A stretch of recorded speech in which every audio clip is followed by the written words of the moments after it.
We're live.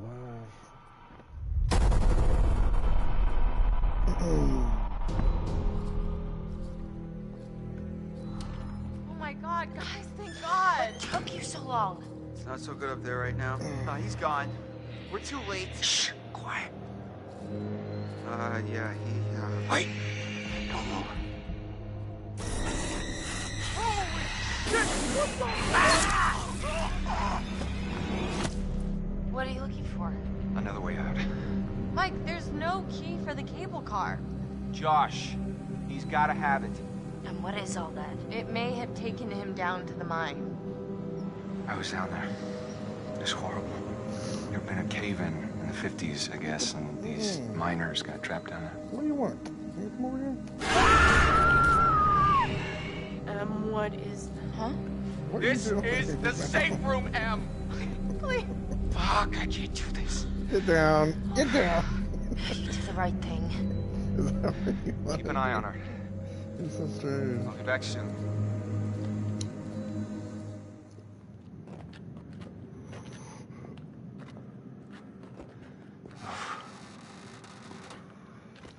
Okay.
Holy shit. Huh. What happened to the walls?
I just need a pitchfork and a mob.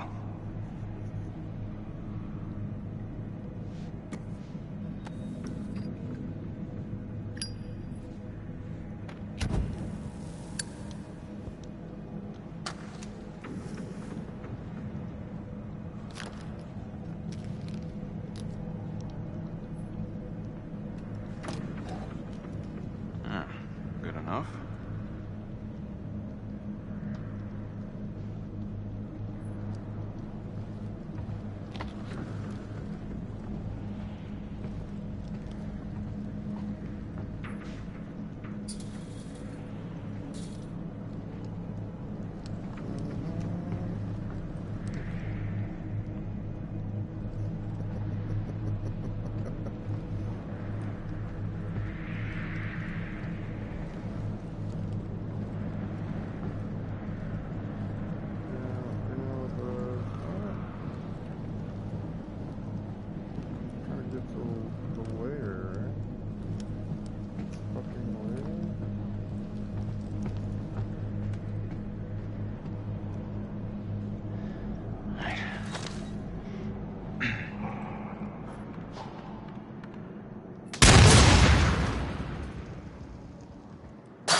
Happy to see me again, huh? Hey. I was hoping I'd run into you again. Alright. Good boy. Alright, pal. Come with me. Alright. Here's the plan. I happen to see a map of this place, so we're not flying blind. There should be a way through the psychiatric wing that'll take us right outside the mine. Think you can handle that? Couldn't have said it better myself. Boy.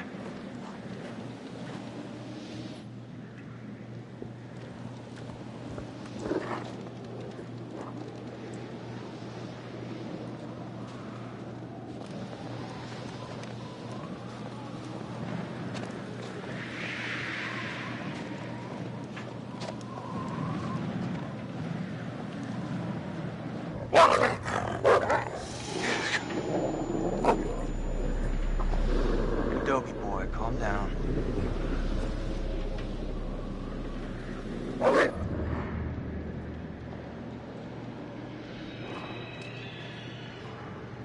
Wish I could move like you, Wolfie. I'm stuck on this side. All right. There goes nothing. Awesome.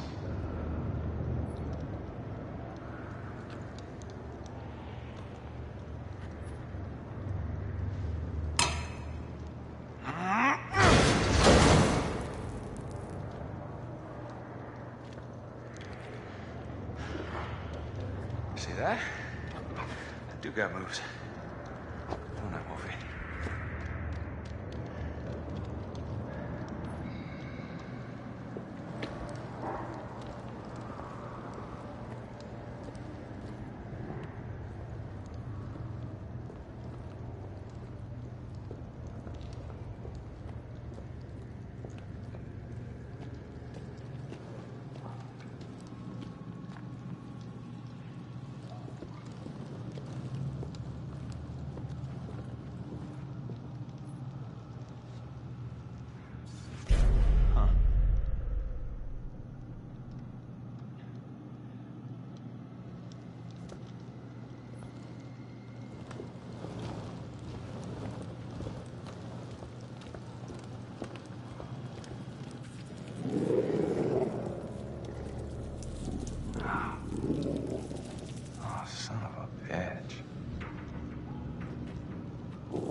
Jesus Christ. What the fuck have I got myself into?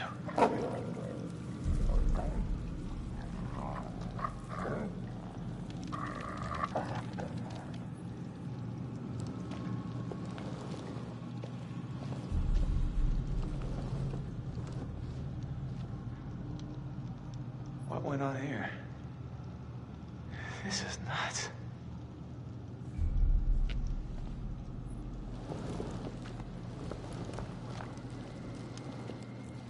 Huh. These doors were built like tanks. crazy with these inmates.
Yeah, I'm sorry. Sorry, bud. What the fuck is going on around here?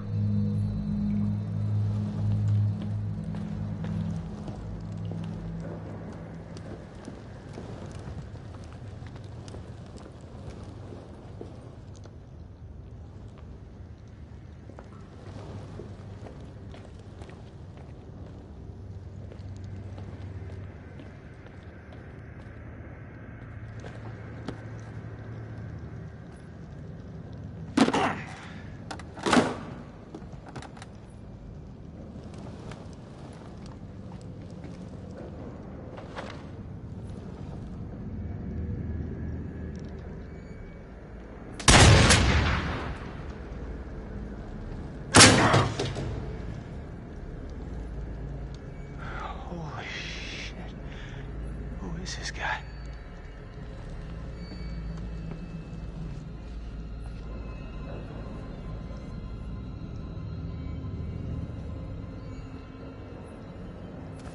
Sorry, Hawker.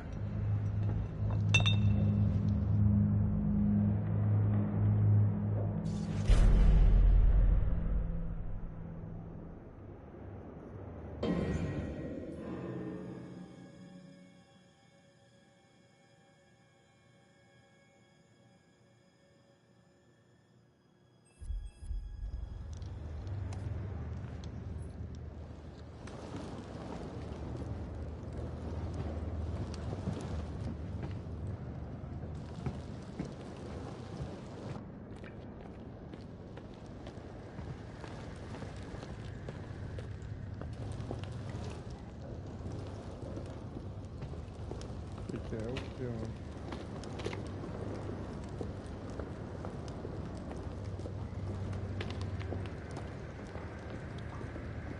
Man on the back.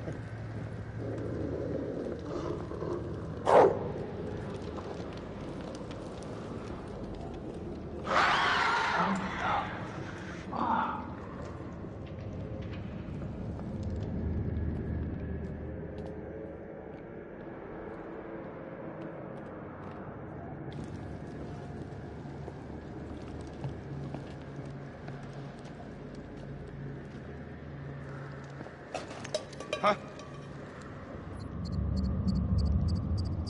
Shoot a can. Oh. Fucking rat.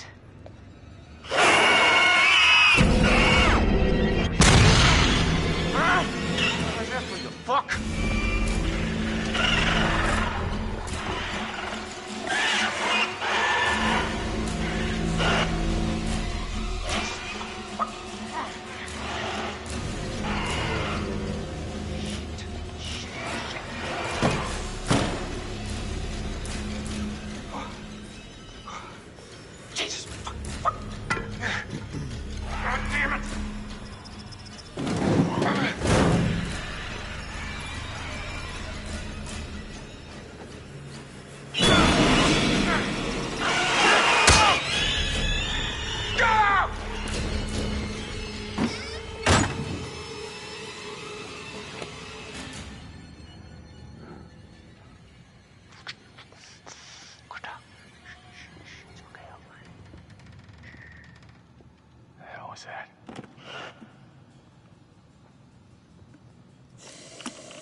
Holy shit.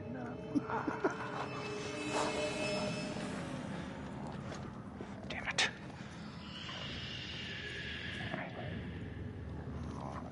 I'm doing so good. Where are you?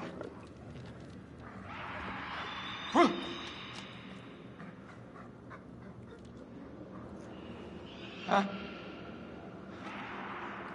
Damn it. What the? What?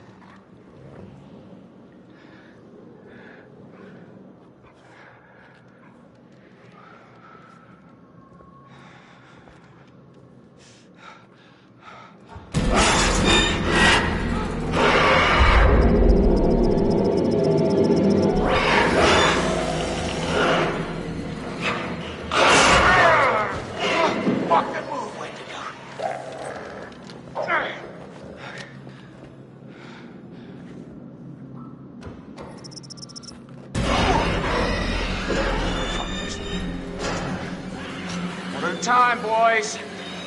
It's enough for me for all of you.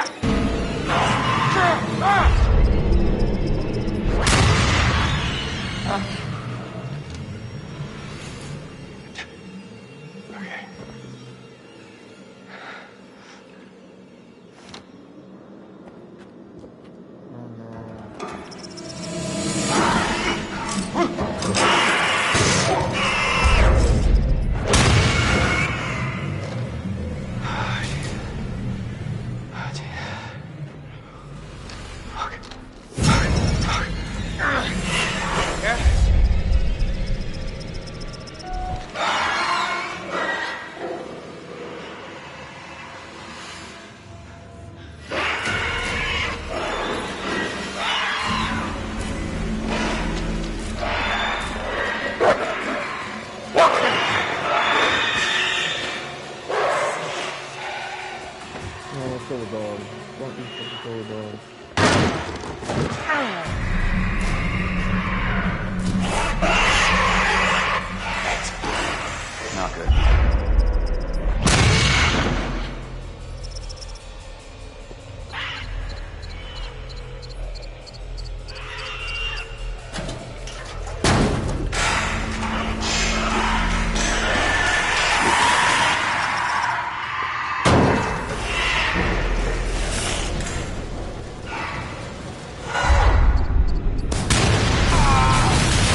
buddy.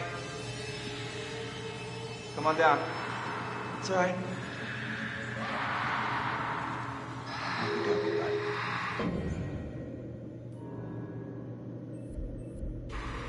I'll catch you on the flip side, huh?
Yes!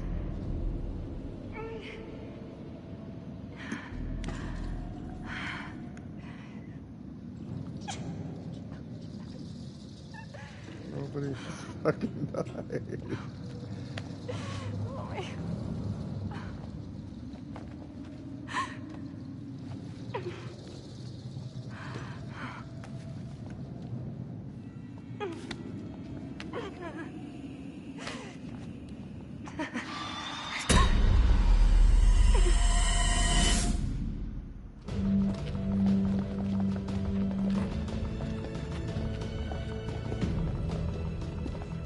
Come on, guys, hurry up. We gotta find Mike. Come on. Hey, I'm kind of giving out here, guys. I think maybe you should go on without me.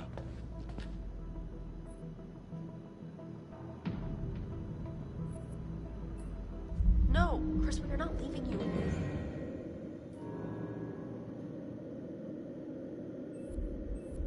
We're sticking together. Mike will just have to wait.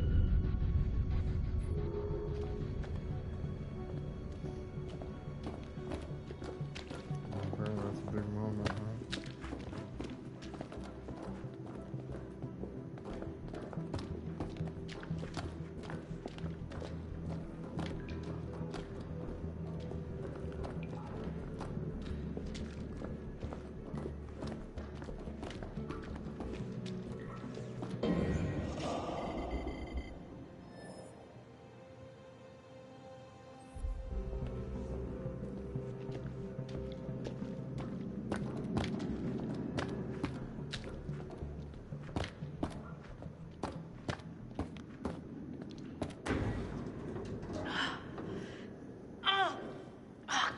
Shit. Mike must have locked behind him. Crap. There's gotta be another way in. Wait, hey, what about this? I mean, should we try it? Well, it's not like we got a whole lot of choices here.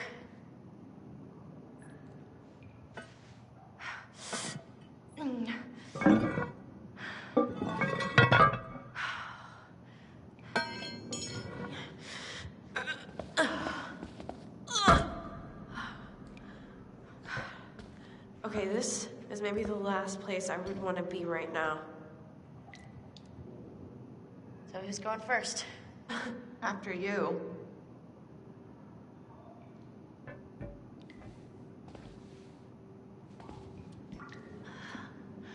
It's not so bad. You think this is the tunnel to the sanatorium? Of course it is. Where else would it go?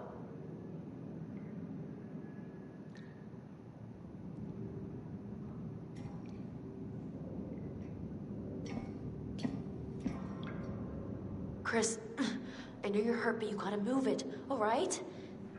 I'm trying, Ash.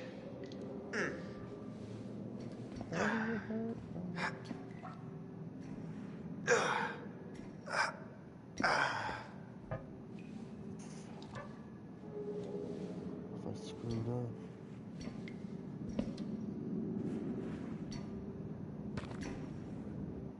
Hey, hey, we should close this, right?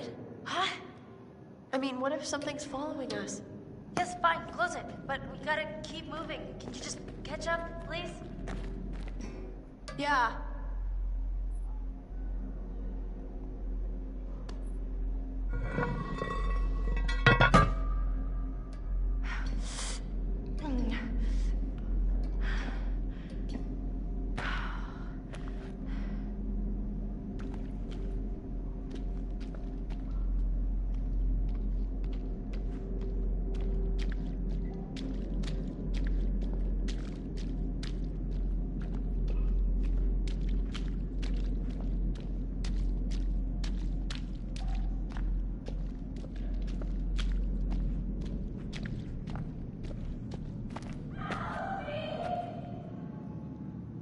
Hello? Who's there? Anybody? Jessica! Is it you?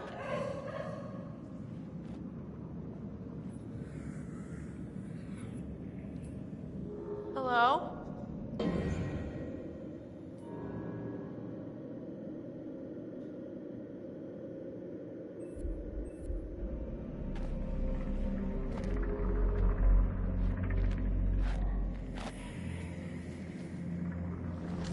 Ugh! Gosh!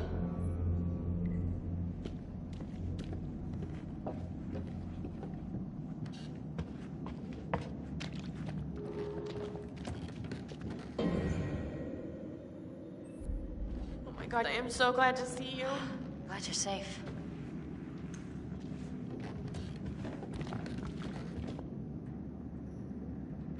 Look.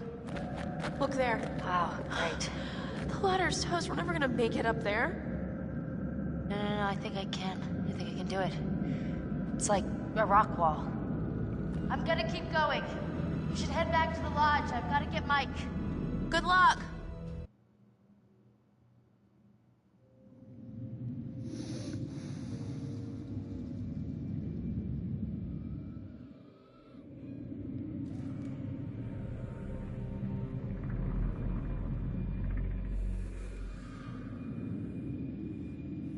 What is this? I love this. What the fuck's happening? What do you think of that?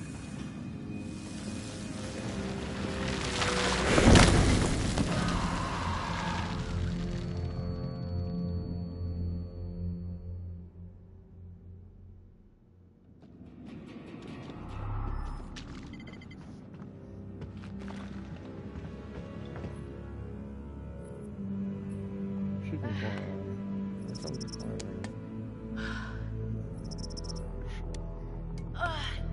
Yeah, that's right. That's nice. Come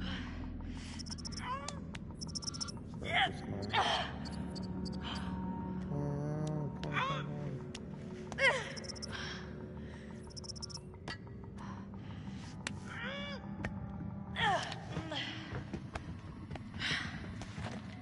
It was I close. beat you.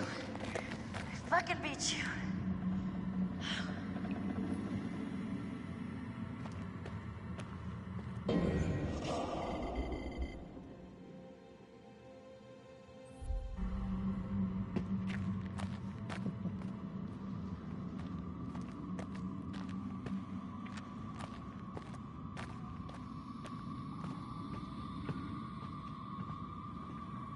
Huh. Okay, then.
Yeah, that's right.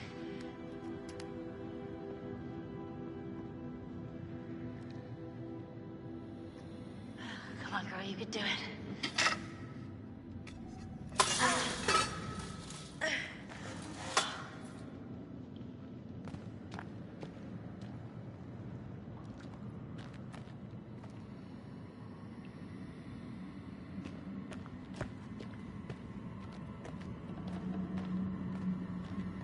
Blind again.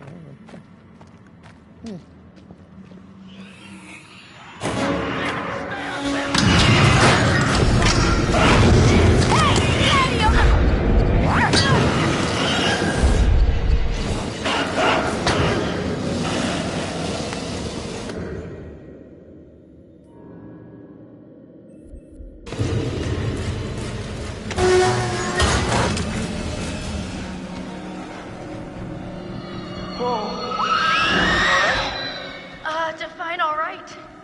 Alive, for a start. Yeah, life's good. Yeah. The hell are you doing here anyway? I was gonna warn you about the Wendigos. I think I got it. Let's find a way down to where this fucker lives.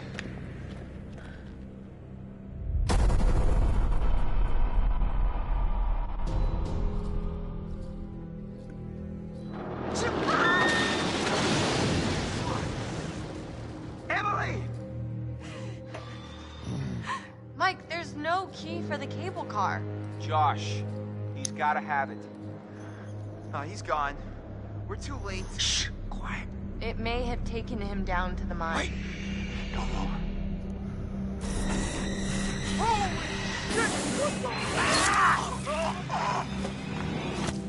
I'm gonna get that key right from that thing's goddamn bedroom, and then I'm gonna get us all the hell out of here.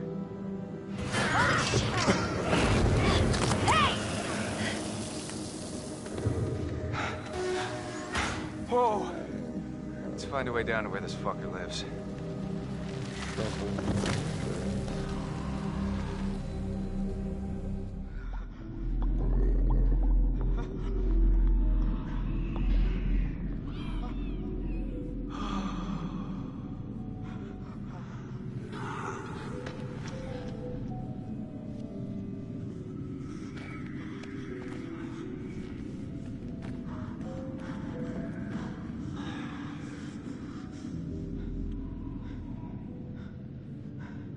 I wonder how much these sessions are of any help to you now. Just won't listen to me and things seems pretty fucked up.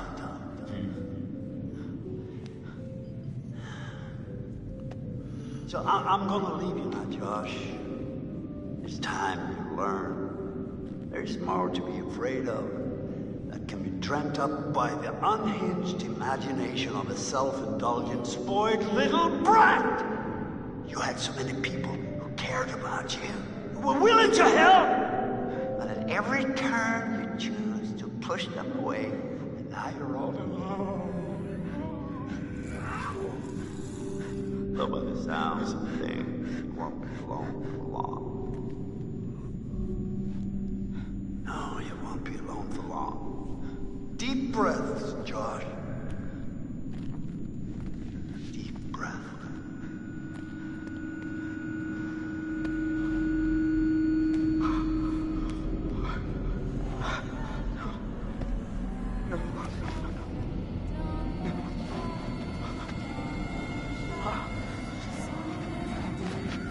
No, not again.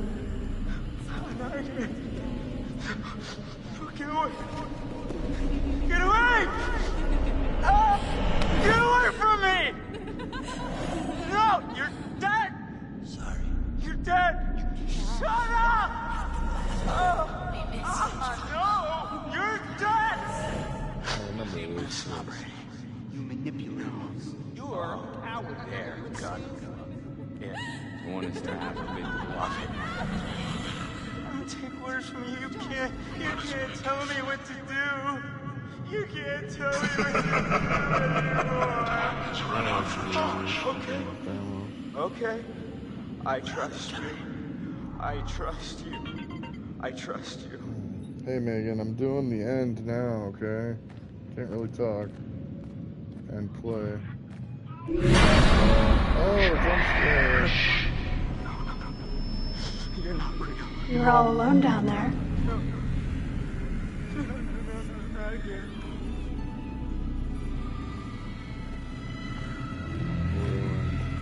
All alone. But you're with us now. Family. Get away from me! Get away! Why didn't you save us, Josh? Why did you want us to die? I didn't want you to die. I swear.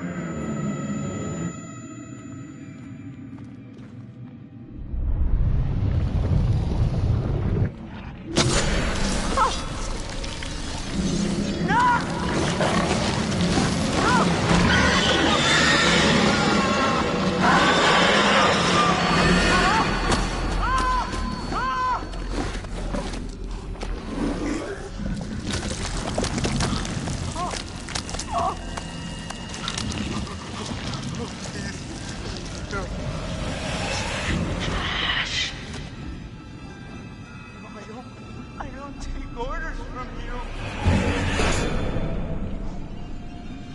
No! Is this what you want? No! No!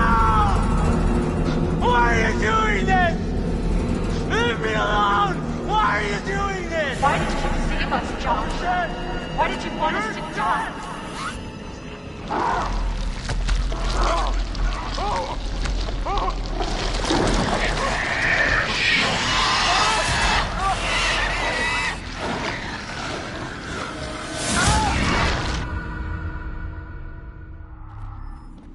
It's hard to believe that thing used to be a person. Yeah. Maybe a minor. Maybe someone who worked in the sanatorium. There was so much weird shit happening up there that wouldn't even begin to surprise me. What kind of weird shit? Someone was capturing the Wendigos. Had them all tied up in these restraints. I saw some real fucked up shit. Wow. I must have just let them all out when I blew the place up. Smooth move.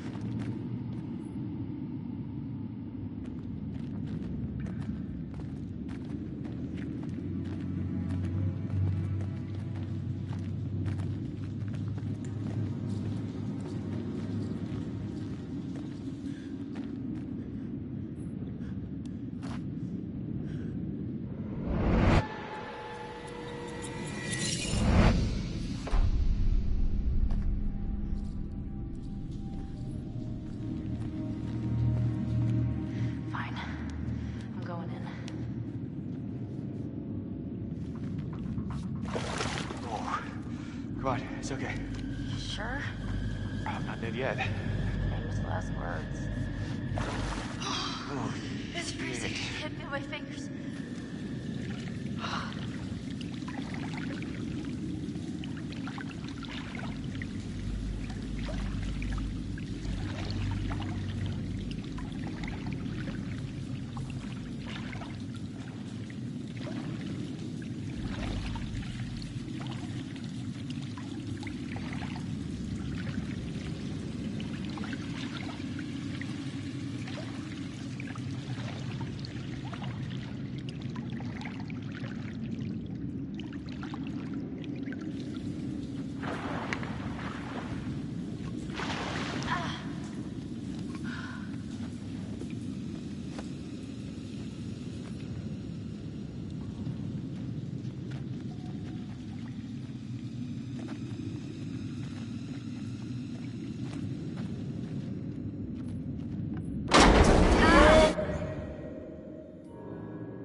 You see that? Yeah. Bodies. Yeah. Yeah, a lot of them. Oh my god. No! We're gonna be sick. Wait, hold on. I think I saw something.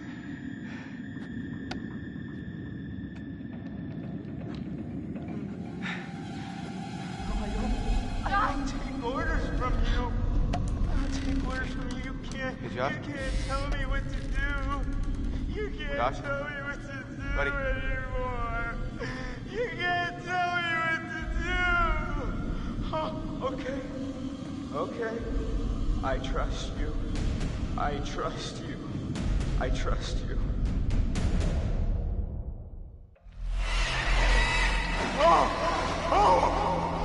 What's the matter with Mike? He's tripping or something. Josh! Mike, Josh! Hey, man. don't hit me, please. Well, you were deep in it, man. Full mental jacket. We didn't think we'd get you back. Hey, let's just get the fuck out of here. Okay. Josh, do you have the key for the cable car? Yeah. Oh, God. See that over there? That means there's a direct way out. Come on. There's no way Josh is gonna make it up there. Okay. If you help me up, I can go back to tell the others we're okay. Yeah, good. You bring Josh back the way we came, and we'll all meet at the lodge. Be careful. Yeah, you too.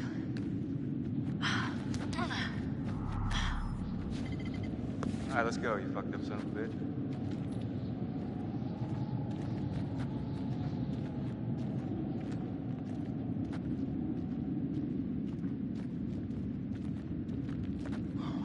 You didn't have to hit me so much, man.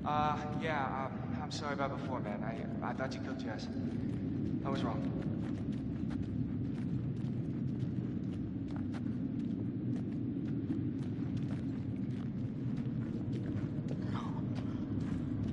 No.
You're not real! No, you're not!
Jess, is that you?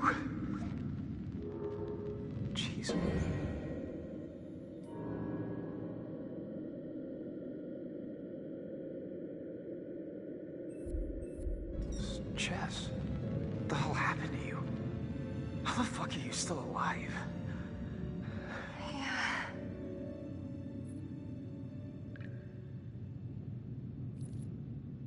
There's something been going on tonight. Someone really fucking with us up here. No, What? it's not someone, it's something. Jess, you had a pretty rough night. Hey, it's pretty confusing. No, I'm telling you. It's okay. I didn't mean to scare you. No, God. Can you move? Yeah. Come on, Jess.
Jess. Which way?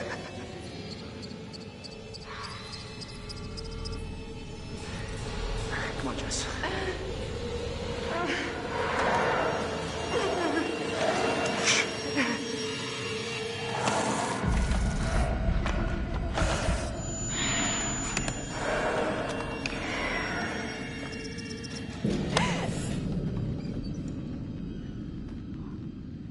Jeez. Does this hurt? Alright. Alright. Let's go. We gotta do this. Get out of here. Come on. Oh, Jess. Come on. Come on, come on. Jess! Jess. Come on.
look terrible. Gonna look worse if we stay out here. Come on.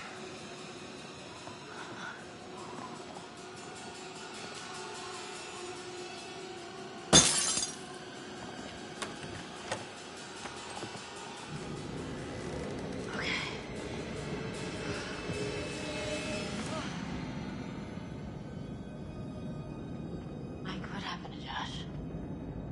You got him. God, what an awful way to go. Not good. What do you think we should do? We should check the basement. Might be someone left down there.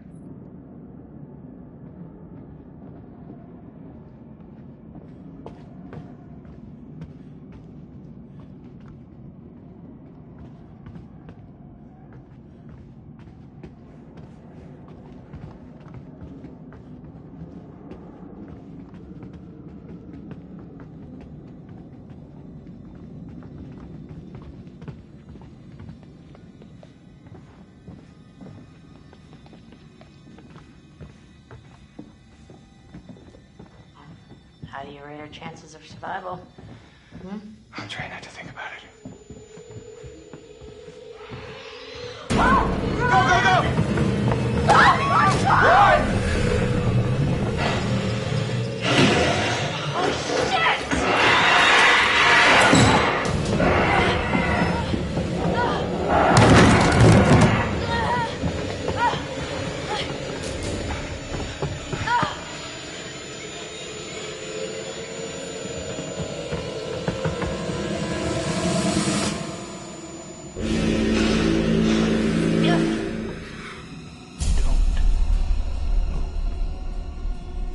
Don't fucking move a muscle.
Huh?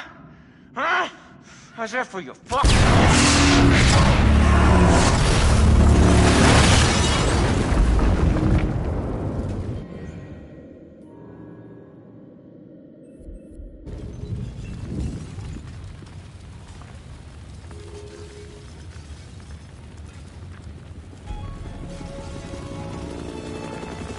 We have visual. The main structure is completely destroyed. Over. I'm seeing something. It looks like there are survivors. Let's pick them up.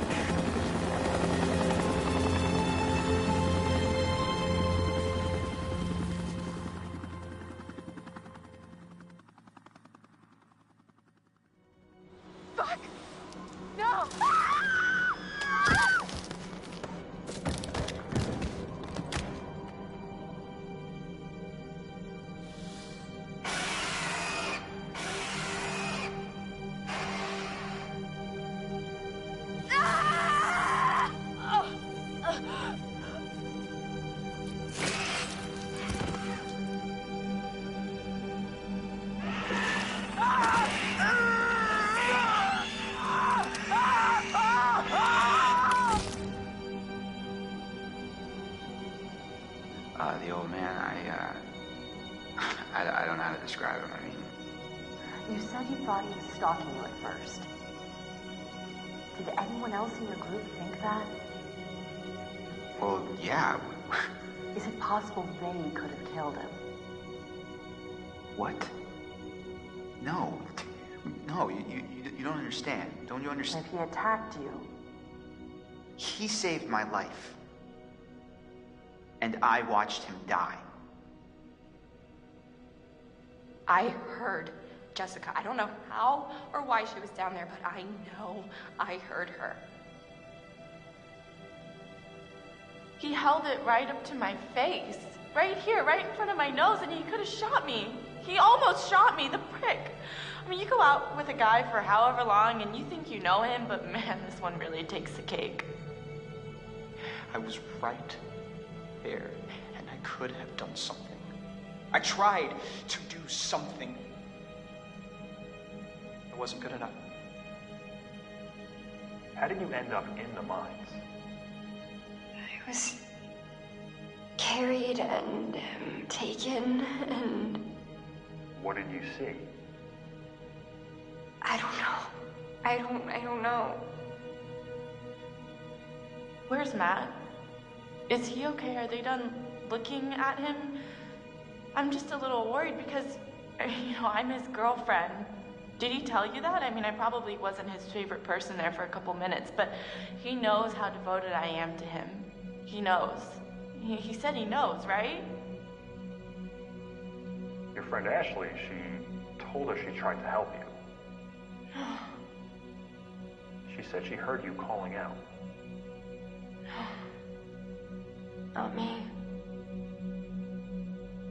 Mike. What do you remember? He came for me. He did. Came for you? Where is he? Did he make it? What carried you? You said it carried you. Was it one of your friends? No. No, it was down there. It came from down there. I'm sorry. What are you talking about? The mines. There's something in the mines.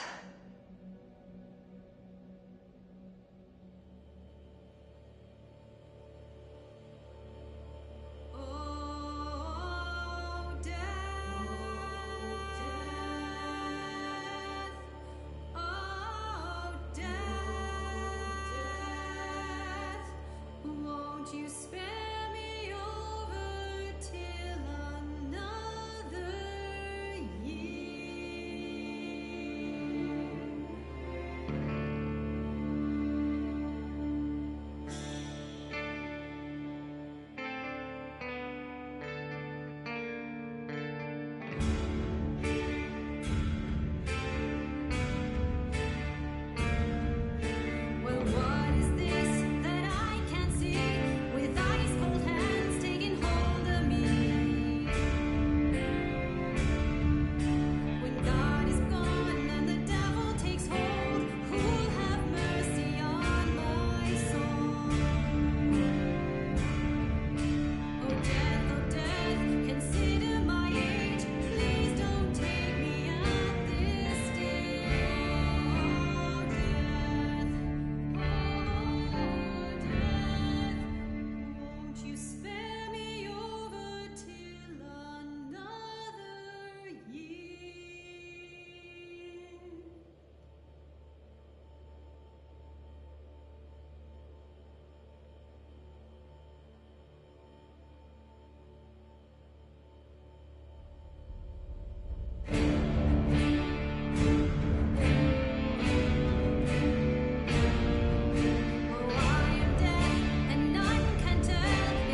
Go on, move. Let me say what I came to say. I'm here to tell you what you're up against being back on this mountain. You should never have returned. I don't know why you did after what happened last year. You mean with Hannah and Beth? Yeah, how could you know without being involved? I don't take kindly to you kids coming up here to my mountain. Your mountain. The mountain don't belong to me, it's true. But it don't belong to the Washingtons. This mountain belongs to the Wendigo. Hi, this is Lee Robinson, production designer at Supermassive Games. Understanding the ancient myths of the Wendigo was key for their development that helped the visual look. Through sketches and concepts, these elements were visualized, such as eyes being milky, almost dead, with loss of lips and eyelids due to frostbite, fangs growing and arms and legs getting longer, with skin hardening and thickening to look snarling and menacing, yet withered and lean. What the hell was that? Another fucking piece of... Fingers and toenails extending like claws, allowing them to climb effortlessly. We made them look gaunt and weathered, and having ragged remains of clothes they wore. Blood-stained and rotten, with patches of hair still remaining, they retained strong skeletal limbs, which enable them to be agile and quick through the environment. Where are you? My name is Jamie Gallipo, animation director at Supermassive.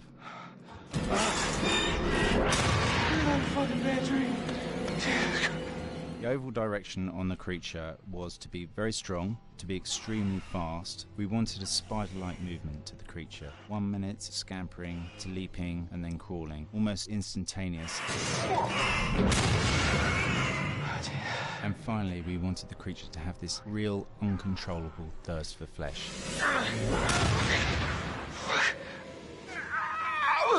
From a sound design perspective, the Wendigo was a real challenge. For the main vocalisations of the Wendigo, we used our own vocalisations, various different animals from the exotic to the farmyard, various plugins and processes to gel these sounds together and keep a human resonance behind that voice, telling the backstory of the Wendigo.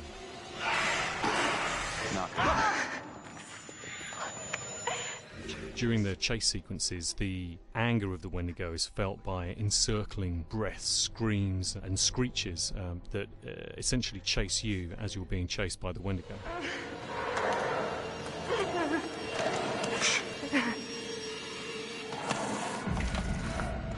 We would layer them up in a multitude of layers, sometimes 15, 20 sounds playing at the same time, to build up the vocalizations for this fearsome creature which is always in attack mode, hyperactive and chasing you throughout the game.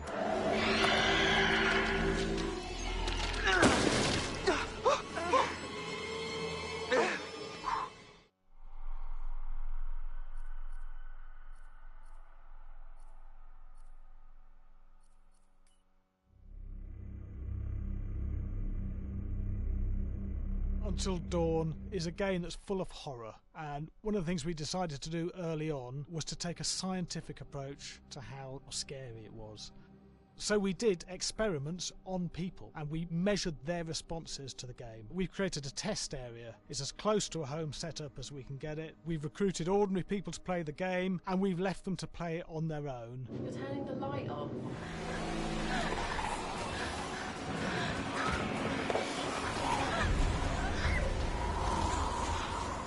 The only difference is it's rigged with cameras and microphones that relay the data through to the next room where people are watching them play. Bracelet here we use for biometric testing. It measures the player's emotional response. It's called a galvanic response sensor. It makes contact with the user's skin and it measures the electrical conductivity across their skin. It's the same principle as an old-fashioned lie detector. When you're stressed, you sweat a little, very sensitive, and picks up tiny changes if the player is feeling anxious or scared. That data's fed back to a testing team, comes through as a graph. I'm so sorry.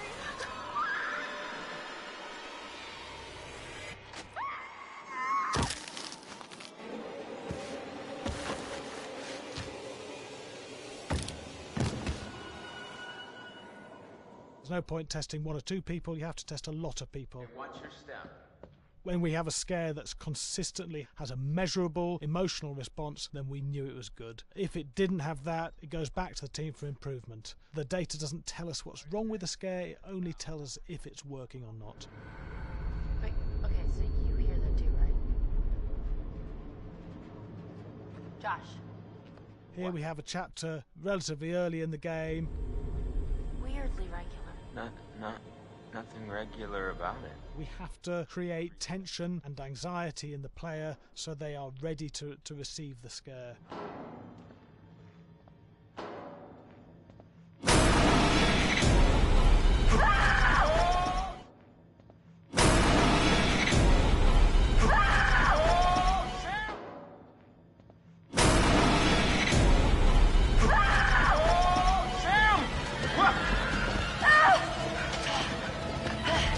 Give the player time to recover, to cool down, to calm down, and then start building the tension again before we do the next scare. Hey. What? Hey. What the hell?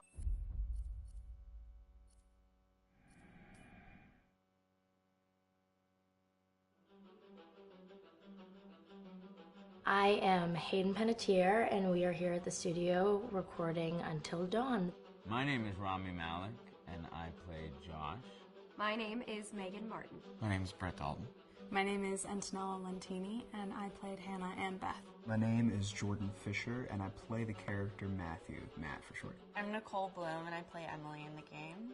My name is Noah Fleiss. I am Galadriel Steinman, and I play Ashley. So, Until Dawn is the story of 8 teenagers who revisit this cabin in the woods about a year later after a really traumatic experience where I've lost 2 of my sisters, so coming to kind of get some closure in that respect. One of the things that Larry does really well is make these multi-layered characters, and I think for just the story in general, it follows the quintessential horror film plot lines, but the characters are so unique in themselves, and I think that's very cool. Oh, yeah, this was the right thing to do. What? You know, getting everyone together on the anniversary. I mean, Josh seemed really pumped about us all doing something, didn't he? Yeah, no, he definitely did. I haven't seen him so excited about something in forever. Good, good. Sam and I have a few things in common, such as being huge lovers of animals, and she's a huge animal lover. She's vegan. She is a pacifist. I'm not quite sure if I'm gonna go as far as saying that I'm a pacifist, but she's spunky and cool. I know that she, I think, is made fun of a little bit by the rest of them who think that her morals and her beliefs in that area are a little ridiculous and they don't agree with them, but she doesn't care. It doesn't stop her from being herself, and that's something that I hope I have in common with her.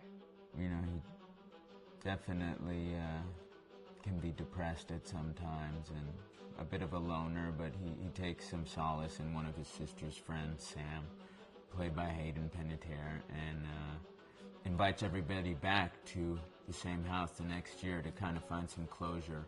Jessica she has a whole lot of personality. She is definitely the sort of mean girl character that, you know, at school she knows she's pretty, she knows that boys like her, and she's going to use it to her advantage. He's got a big heart, and you can tell that that's very evident, especially how he treats his girlfriend, Emily, and, you know, he's kind of a meathead, but in the best way possible. She really knows what she wants, and she manages to get that from whomever it is, whether it be Matt or Mike. You know, she's really driven, and I can definitely relate to that. My character is Chris, and he is what society might consider the nerd of the group, and he kind of embraces it. Ashley she's a little more serious than some of the other girls. She's definitely very intelligent and thoughtful. She kind of looks at the whole big picture of things. She's not quite as geeky as Chris, but they connect in a lot of ways. Mike is like big guy on campus. He's the class president who has some charm and has brain, and I don't know, people seem to like Mike. He gets away with a lot, though. He can be kind of jerky. The fact that he really just kind of wants everyone to be happy. When he wants he's a people pleaser, and I can definitely attest to being, that guy. I'm always the friend that wants everybody to be happy and wants everybody to be taken care of, and that's definitely Matt. But also, like, this character is just so fun. I rarely get to play the bitch, and so it was really fun to do that. The spirit of things, seriously, what's wrong with you? I'm just trying to lighten the mood, Em. Don't be like that. Like what? The way you're being. You always get like this. I just think this is just the coolest thing to be a part of, and I just think it's going to take the world by storm. I really do. I think this genre is the wave of the future, and I think that once people see the potential behind it, of getting to interact with the drama that you're witnessing unfold in such a realistic way, that this is how entertainment's going to be from now on.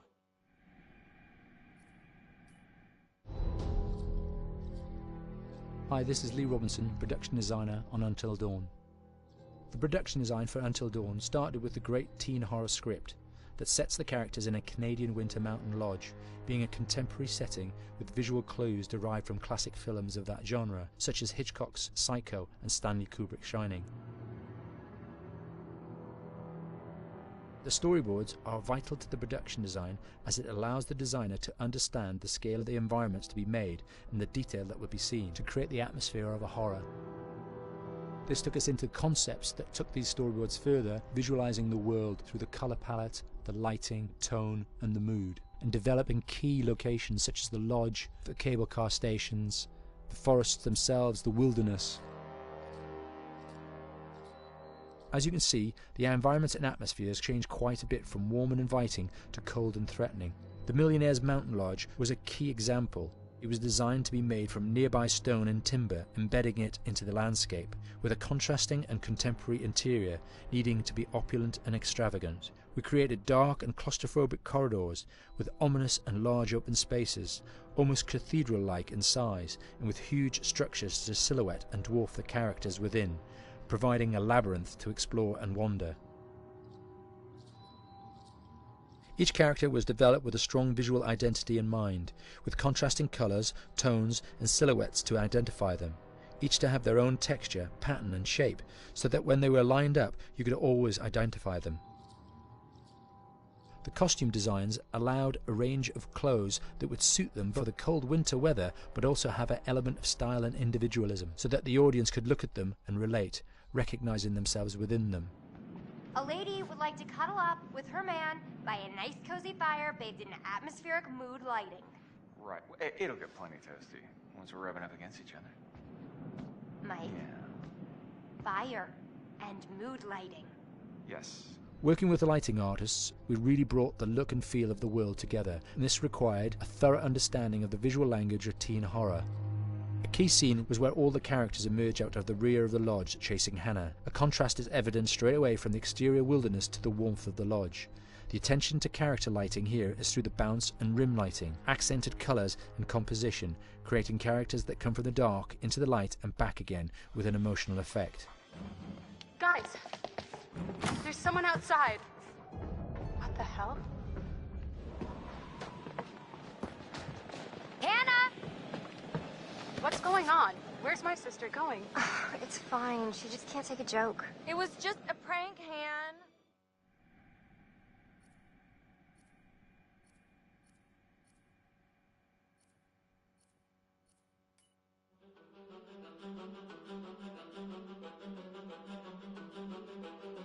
My name is Will Biles, Executive Creative Director of Until Dawn.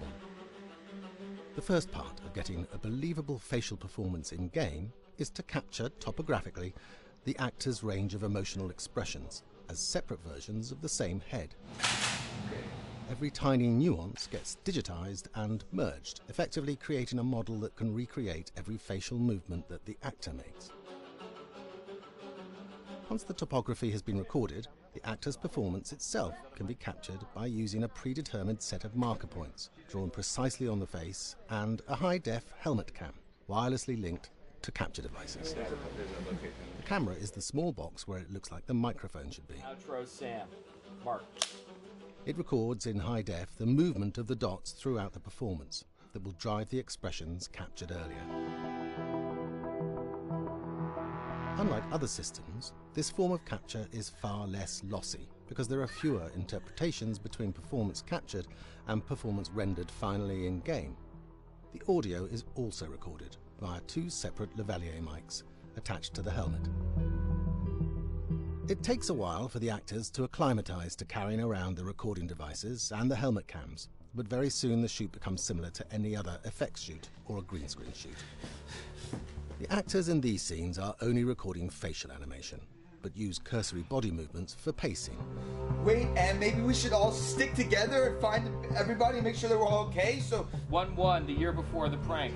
Take 2, Mark.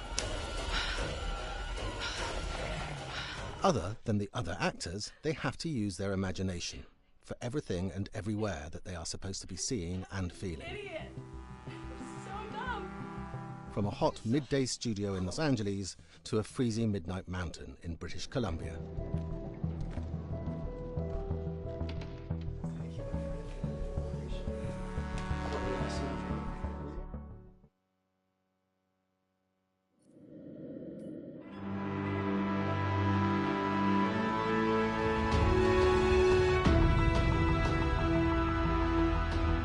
Because Until Dawn has a dynamic, ever-changing story, the facial performances and the body performances are recorded separately, with different systems.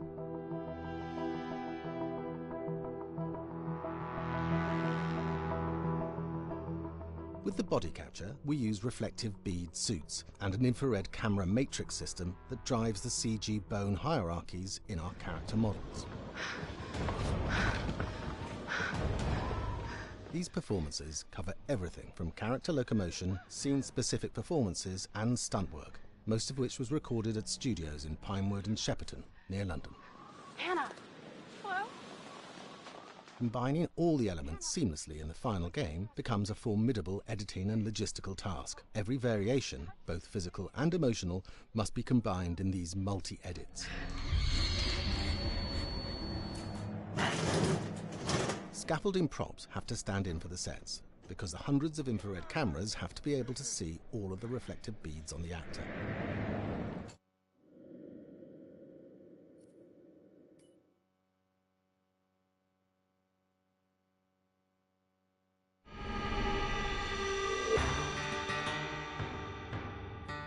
America's Northwoods border region. Within this land of 10,000 lakes and miles of dense timber, a hideous creature is believed to lurk. The North Woods is probably one of the last frontiers in America. There's still a lot of places in this area that hasn't been set foot by man. Monsters and mysteries exist here because it is remote. Up in the North Woods, winters are long. In times of biting cold and isolation, a devouring monster is believed to come forth. It's terrorized native people for generations. Growing up, I was told, like, don't go outside, the Wendigo will get you.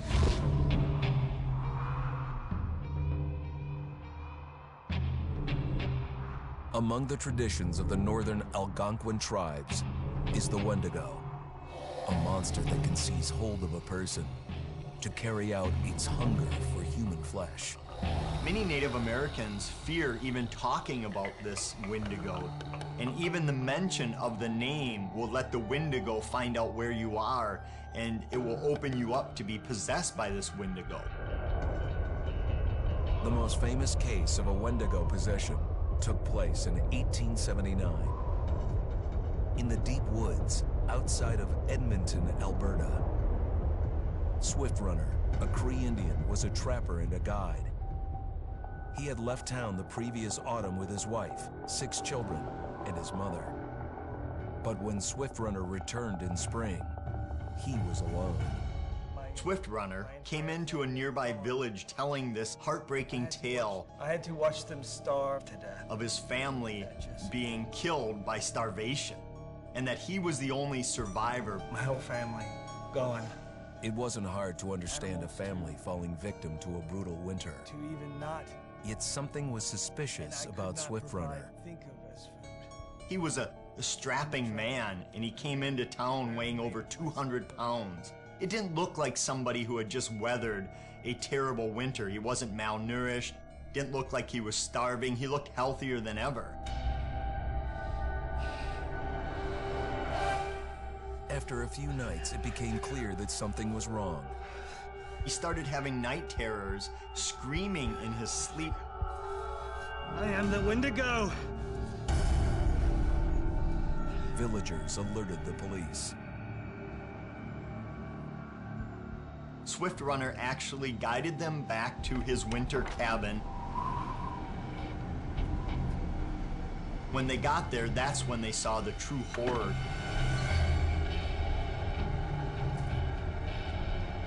Human skulls were scattered around, many bones, some of which had been snapped in half, and the marrow inside had been drained. They had never seen anything like it. Swift Runner had killed his entire family, shooting them, hitting them with an axe, strangling, and then eating most of their bodies.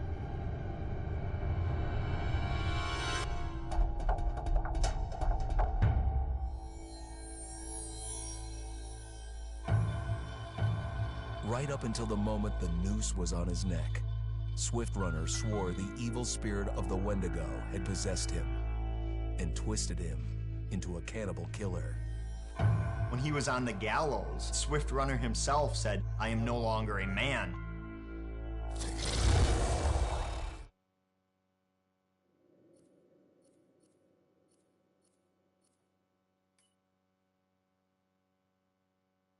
Hi, Larry.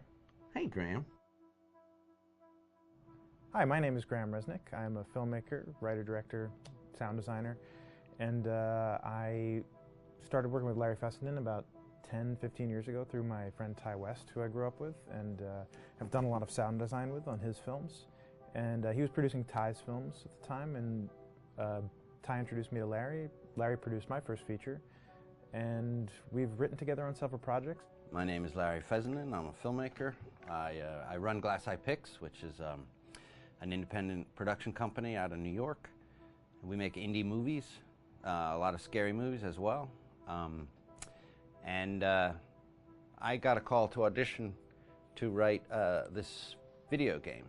And I called my pal Graham Resnick because Graham is a gamer. And while I thought I could offer something to the idea of writing this multi-branching story, I knew that I would want Graham's expertise as a lover of gameplay, since I guess games were started. So and just as a lover.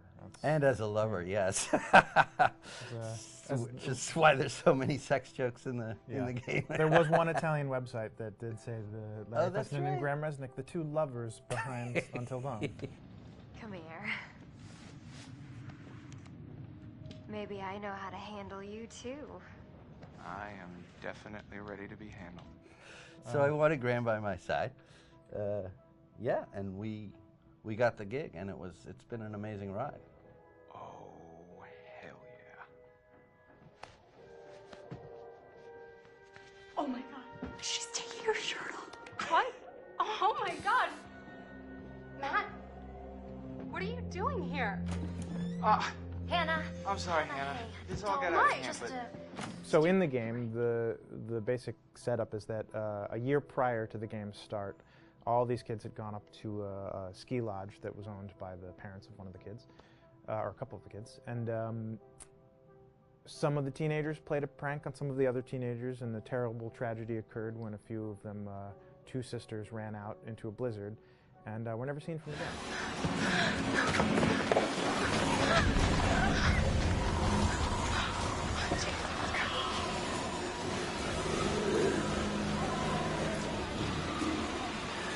So now, a year later, this is kind of torn apart, this group of friends. They've They've gone through some trials and tribulations in the past year. The brother of the two girls has had a lot of psychological issues, and to kind of help him cope and help them all get over it, they all returned to the lodge a year later, back up on the mountain.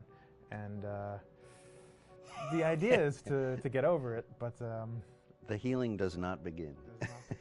Yeah, and these kids are all trying to find themselves. They've been through a trauma, but in general, they're just teenagers trying to figure out who they are. So they're all kind of falling into the patterns, the stereotypes, the characters they see on TV and in the movies. I think we were very interested in taking genre tropes and kind of making them sort of refresh them.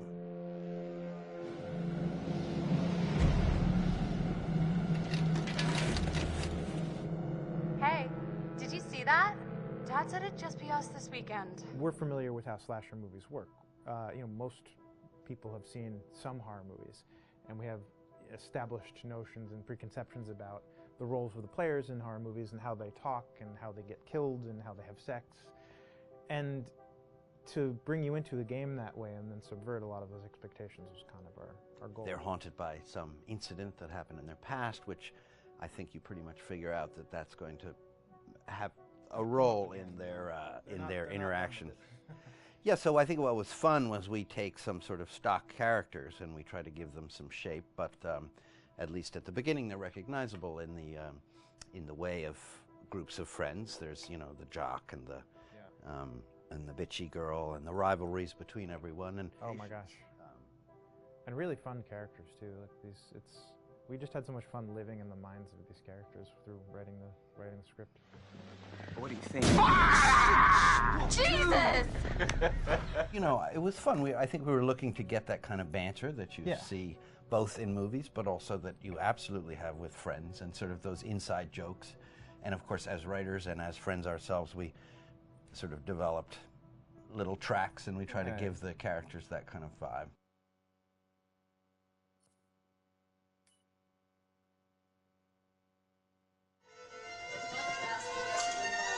Yeah, fast and violent.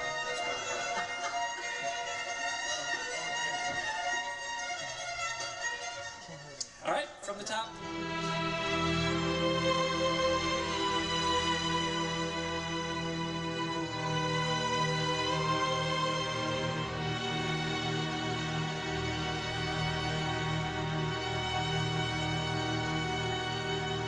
My name is Jason Graves, and I'm the composer for Until Dawn.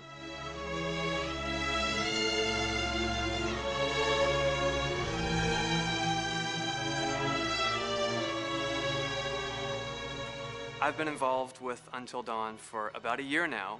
Originally, I was contacted by Barney Pratt, the audio director. I think that had something to do with my lineage of horror games, and hopefully not the fact that my last name is Graves, although a lot of people seem to associate my name with scary music.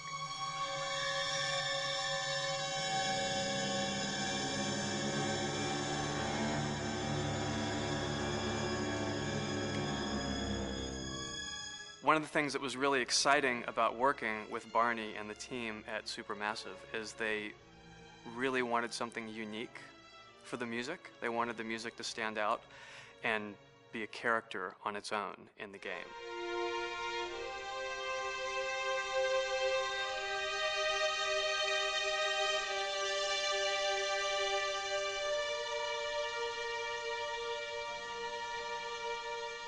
When I'm first starting on a new score, and it doesn't matter if it's film, television, or games, I always end up going to the main theme. Sometimes the developer or producer isn't even necessarily interested in the main theme at the beginning. I just want to do it for myself, because for me, the main theme is the identity of the game. It establishes the mood, the atmosphere, and the character of the music, and how it's going to be playing in the background. And that's what we did with Until Dawn. That was actually my demo pitch to Supermassive Games. I put a main theme together, recorded all the instruments at my studio, and sent it to them. And they liked it. We actually ended up recording that exact theme, all the instruments and everything, live here at Ocean Way probably 9 months ago. and that's what we've been using in all the demos for the game, and that's the final version of the theme that is the main theme that you'll hear on the menus and in some key pieces of gameplay.